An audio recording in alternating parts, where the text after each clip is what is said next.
Ship Crane MacGregor, function, tutorials, and actual operation. Okay, good morning. Magandang araw sa inyong lahat. Ngayon, nandito ako sa Ship Crane.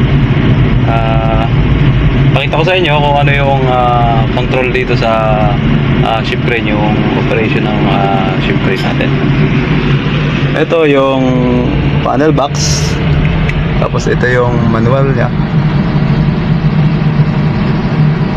Ayan.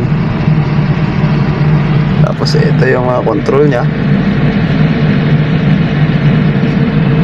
Emergency stop. Ito power off, power on. Tapos ito horn, light.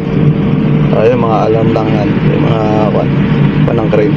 Tapos ito yung sa grab. Fuel level ng crane. Sa kabila, ito yung joystick ng left swing, right swing, tsaka lapping down, tsaka lapping up, or boom down, boom up. Ito naman sa kabila, high speed, hoist down, hoist up, low speed, hoist down, hoist up. So ayun ang control nitong cabin nitong Ship Crane na to. Ang brand ng crane na to ay MacGregor. Ayan siya, MacGregor. Yun, MacGregor 60 tons.